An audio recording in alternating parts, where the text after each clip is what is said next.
Breaking news! Tonight, Phillis Wheatley was declared the winner of the Accomplished Poets Award. Upon being called to the stage, audience members were shocked to discover that she wasn't present at the ceremony. Who was Phillis Wheatley?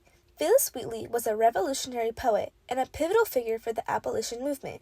She is well known today for not only being the third American woman to publish works, but for being the first African American woman to publish. Her work helped pave the way for future poets and writers and would inspire many for generations to come. Phillis Wheatley was an African American poet, famous for her many amazing works, especially on being brought from Africa to America. She was born in 1753 in West Africa. Phillis was seized from her home when she was around 7 years old. The captain of the ship transporting her sold her to the Wheatleys for a lower price, believing that Phillis was terminally ill and would soon pass. She was purchased as a domestic slave for Susanna Wheatley. When they discovered her intelligence, the Wheatleys began to teach her how to read and write on top of her other duties. Despite an elegiac poem on the death of that celebrated divine and eminent servant of Jesus Christ, the Reverend and the learned George Whitefield, being the poem that kick-started Phillis's journey as a poet, her first publication was actually 3 years prior, in 1767. At 18, Phillis had gathered an impressive collection of 28 poems. When she failed to garner support from colonists, Phillis and Miss Wheatley turned to Selina Hastings, Countess of Huntington. The Countess was a strong supporter of evangelical and abolitionist causes. She hired Archibald Bell to help Phillis Wheatley prepare for a book publishing. In 1771, accompanied by Nathaniel Wheatley and suffering from asthma, Phillis Wheatley left for London. There, she finally published her poems and became the first female African-American poet to publish.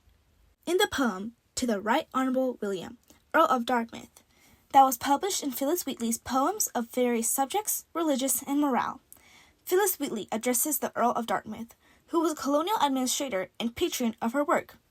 She had written about him in particular because she believed that under his approval and spot in office, the colonies would see his support for ending tyranny or enslavement, and follow suit with this idea of abolition.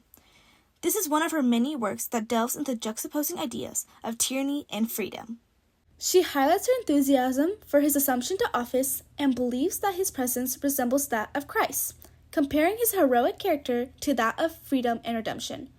As a supporter of abolition, William, Earl of Dartmouth, had taken on the personification of freedom and was the light of hope for most Americans, especially those who were oppressed due to racism.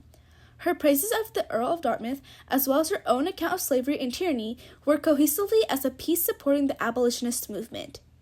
Wheatley's influence has helped break down stereotypes regarding the rights of enslaved people, with her work by embodying her poetry with equality and freedom.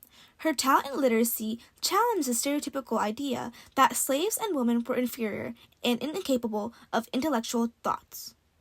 In one of her many brilliant works about tyranny and slavery in the colonies, 1772, Phillis Wheatley delivered a key message regarding tyranny against the slaves and Americans, grouping slaves and Americans with a shared desire of freedom. By advocating for the broader human rights of all people, she touched the hearts of all Americans to have empathy for each other, with each other's shared desire of freedom.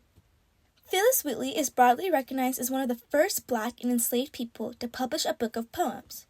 Contrary to popular belief, the poem, an elegiac poem on the death of that celebrated divine and eminent servant of Jesus Christ, the Reverend and learned George Whitefield, was actually not the first piece of work Wheatley had published.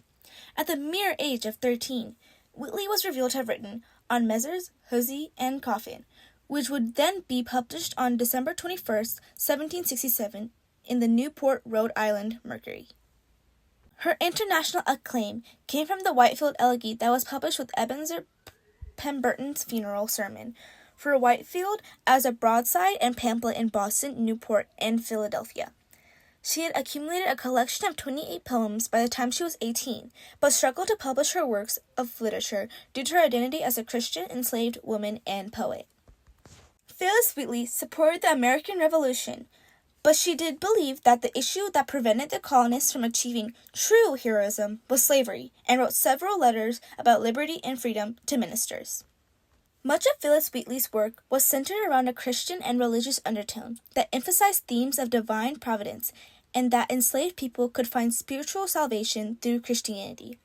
She sometimes portrayed her own experiences and suffering as a part of a holistic, divine plan, which could be interpreted as a justification for slavery itself at the mere suggestion of spiritual enlightenment.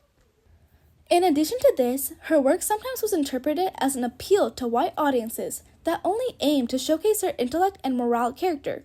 While her publishing was in no doubt a major achievement in history, this meant that some of her messages were framed in a way that conformed to the expectations and beliefs of those who were pro-slavery. With this, her critiques of slavery were mild and often diluted the radical calls for abolition that were emerging during her time to make it more palatable for the audiences at that time. Overall, Phillis Wheatley was the first African American woman who was recognized for her work as a poet. She accomplished something no woman like her and with her status had done. Phillis became the first African American slave in African descent as well as the third colonial woman to have her work published.